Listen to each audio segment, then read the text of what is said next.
వారు ప్రవర్తించినటువంటి తీరు ఎంత దారుణంగా ఉందంటే, అది శాసన మండలి అనేది ఒక రాష్ట్రానికి సంబంధించి ప్రతి ఒక్కరు కూడా గర్వంగా ఫీల్ అయ్యేటువంటి ఒక సభ. ఆ సభలో ప్రతిపక్ష సభ్యులు మేము ప్రస్తావిస్తూ ఉంటే వారు మా మీద దాడి చేయడానికి ప్రయత్నిస్తున్నటువంటి తీరు కానీ మీరు అందరూ కూడా చూడొచ్చు. ఒక్కసారిగా మూకుమ్మడిగా మంత్రులు కానీ ఎమ్మెల్సీలు కానీ అందరూ లేచి ప్రవర్తిస్తున్నటువంటి తీరు చాలా బాధాకరం. మాట్లాడితే అక్కడ బెదిరించడం ఇవన్నీ కూడా గమనిస్తా ఉన్నాం. అయితే ఎప్పుడు కూడా ప్రజల పక్షాన ప్రజల కోసం ఏదైతే అనుకున్న సిద్ధాంతాల కోసం పోరాడడానికి వైఎస్ఆర్సీపీ ఎప్పుడు వెనకాడదు. నేను కూడా ఏదైతే నాకున్నటువంటి కమిట్మెంట్ కానీ ప్రజల కోసం, అదేవిధంగా టీచర్ ఎమ్మెల్సీగా విద్యా వ్యవస్థ గురించి నేను ఎమ్మెల్సీగా ఎలక్ట్ కావడం కానీ ఈ కోణంలో ఎక్కడ కూడా కాంప్రమైజ్ కాకుండా ఏదైనా కూడా ఉన్నటువంటి అంశాలన్నింటినీ ప్రభుత్వం దృష్టికి తీసుకెళ్ళడం కానీ ప్రజల్ని ఒక అవేర్నెస్ తీసుకొని వచ్చి ప్రజలకు అవగాహన కల్పించడంలో తప్పకుండా ఎప్పుడు కూడా ఆ కమిట్మెంట్తో నేను వెళ్తున్నాను కూడా. అయితే ప్రధానంగా నిన్నటి రోజున అనేక వ్యవస్థలు అంటే గడిచిన కొత్త ప్రభుత్వం వచ్చిన తర్వాత అనేక వ్యవస్థలు బలహీనమవుతా ఉన్నాయి. ఎప్పుడు కూడా వేలు పెట్టనటువంటి వ్యవస్థలన్నింటినీ కూడా ఈరోజు వాటన్నింటిలో కూడా వేలు పెట్టి వాటన్నింటినీ కూడా ఇబ్బందులు పడే పరిస్థితికి తీసుకొని వస్తూ ఉన్నారు. మీకు అందరికీ తెలుసు, హైయర్ ఎడ్యుకేషన్ గురించి అందరికీ తెలుసు. ఉన్నత విద్యా వ్యవస్థ ఏ దేశమైనా కూడా బాగుండాలంటే ఉన్నత విద్య బాగుండాలి. అంటే ఉన్నత విద్య అంటే మీ అందరికీ తెలుసు, డిగ్రీ కానీ BTech, MTech, MSc, MCA, MBA, medicine, pharmacy, law ఇవన్నీ కూడా ఈ హైయర్ ఎడ్యుకేషన్ కిందకు వస్తాయి. ఈ హైయర్ ఎడ్యుకేషన్ సిస్టమ్ ఏ దేశంలో అయితే బాగుంటుందో ఆ దేశానికి ప్రపంచ దేశాల్లో ఒక గౌరవం, గుర్తింపు ఉంటుంది. అందుకనే వీటన్నింటినీ కూడా మ్యాక్సిమం యూజీసీ అన్నింటినీ కూడా మానిటర్ చేస్తూ ఉంటుంది. సెంట్రల్ గవర్నమెంట్ దీంట్లో కూడా ఇన్వాల్వ్మెంట్ అవుతూ ఉంటుంది. వీటన్నిటికీ యూనివర్సిటీస్కి సంబంధించి ప్రధానంగా రాష్ట్రంలో ఉండేటువంటి యూనివర్సిటీస్ అన్నిటికీ కూడా ఛాన్సలర్గా రాష్ట్ర గవర్నర్ ఉంటారు. ఒక అత్యున్నతమైన స్థాయి కలిగినటువంటి వ్యక్తి ఉంటారు. ప్రతి యూనివర్సిటీ కూడా వైస్ ఛాన్సలర్లను నియమిస్తారు. వైస్ ఛాన్సలర్ అన్నది 3 సంవత్సరాల కోసం ఈ వైస్ ఛాన్సలర్ నియామకం అన్నది జరుగుతుంది. ఈ వైస్ ఛాన్సలర్ నియామకం కూడా ఒక పకడ్బందీగా ఒక సెర్చ్ కమిటీని వేసి అప్లై చేసుకున్న వాళ్ళందరిలో వాళ్ళ మెరిట్స్ అవన్నీ కూడా చూసి ఆ సెర్చ్ కమిటీ చేసినటువంటి రికమెండేషన్ ప్రకారం ఈ వైస్ ఛాన్సలర్ నియామకం జరుగుతుంది. మీ అందరికీ తెలిసే ఉంటుంది, వైస్ ఛాన్సలర్ అన్నది ఒక క్యాబినెట్ హోదా.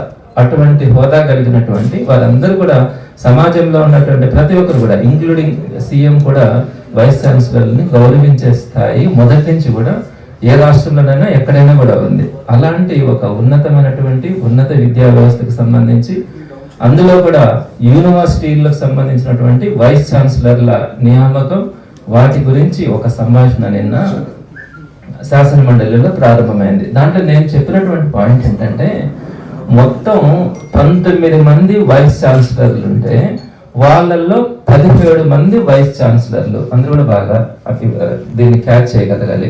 19 మంది వైస్ ఛాన్సలర్లు ఉంటే 17 మంది వైస్ ఛాన్సలర్లు కొత్త ప్రభుత్వం జూన్లో వస్తే జూన్ నెలాఖరు కల్లా 17 మంది వైస్ ఛాన్సలర్లు మూకుమ్మడిగా రాజీనామా చేశారు. ఎవరైనా చేస్తారండి?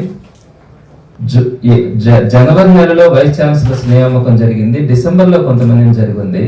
కేవలం 3 సంవత్సరాల పాటు ఉండాల్సినటువంటి వైస్ ఛాన్సలర్ని ఒక 5-6 నెలల సమయం గడిచిన తర్వాత రాజీనామా చేస్తా ఉన్నారు అంటే అసలు ఏం జరుగుతూ ఉంది, విద్యా వ్యవస్థలో ఏం జరగబోతా ఉంది అన్నది ఏ ప్రభుత్వమైనా ఆలోచించదా?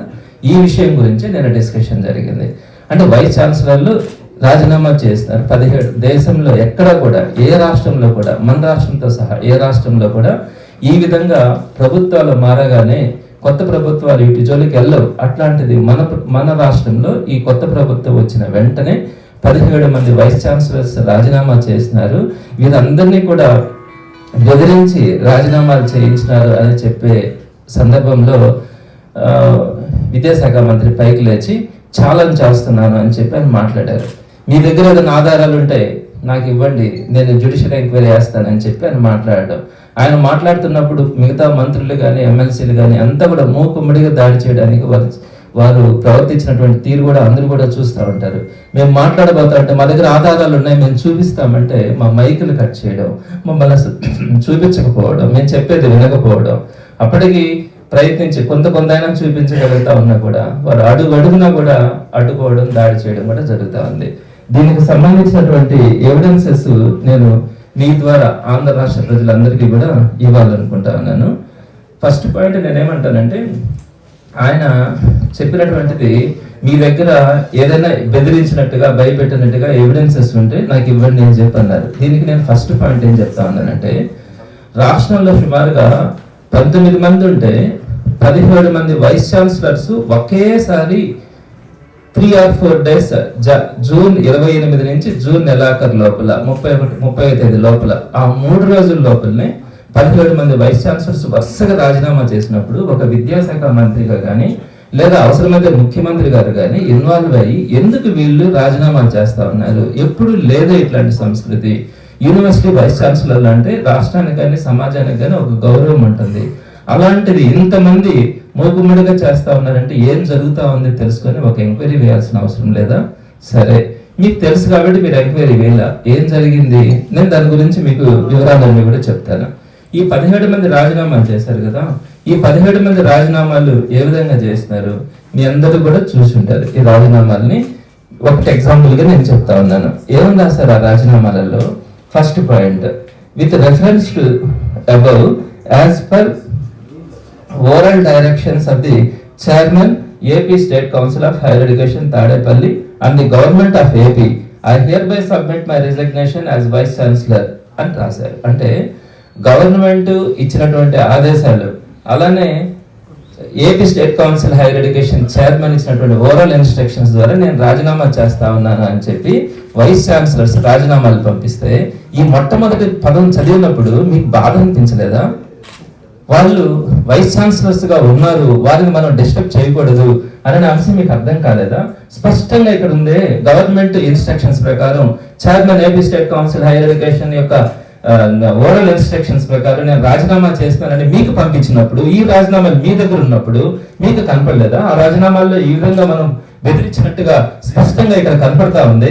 మరి ఈ రాజీనామాలను యాక్సెప్ట్ చేసి మనం ఇంకొక వైస్ ఛాన్సలర్ ని వేయాలా అంటే ఇది తప్పుడు సంకేతాలు ఉంటాయి సమాజానికి. ఒక ఆంధ్ర రాష్ట్రమే కాదు, భారతదేశమే కాదు, ప్రపంచ దేశాలన్నీ కూడా చూస్తాయి ఇటువంటి సందర్భాలని. మీకు ఆలోచనకు రాలేదా? అప్పుడు మీకు అనిపించలేదా ఎంక్వైరీలు వేయాలని? సరే, ఇది కూడా తీసేస్తాం. ప్రతి పేపర్లో కూడా మీరు అనుకోవచ్చు కొన్ని పత్రికల్లో వస్తుందని, ఇంగ్లీష్ పత్రికల్లో సహా టైమ్స్ ఆఫ్ ఇండియాలో కూడా వేశారు. ఈ విధంగా గొడవలు చేస్తా ఉన్నారు, గందరగోళం జరుగుతా ఉన్నాయని, వీసీలు రాజీనామా చేయాలా, ఇవన్నీ కూడా ఇంగ్లీష్ పత్రికలో 11 వీసీలు రాజీనామా, ఇట్లా ఇంకా మీరు ఎందుకు రాజీనామా చేయలేదు, ఇలాంటి గొడవలు చేయడం, గందరగోళం చేయడం, వీటన్నిటిని కూడా మనం చూసాం. ఆ రోజుల్లో చూసాము, వీడియోస్ చూసాము, వీటిని చూసాం. ఇవన్నీ చూసి కూడా మీకు వీటి మీద ఏదో జరుగుతా ఉంది, ప్రభుత్వం బెదిరిస్తుంది అని అనేది మీకు ఎందుకు అర్థం కాలేదు? ఎందుకంటే చేయించింది మీరే కాబట్టి. నేను ఇంకొక విషయం కూడా చెప్తా ఉన్నాను.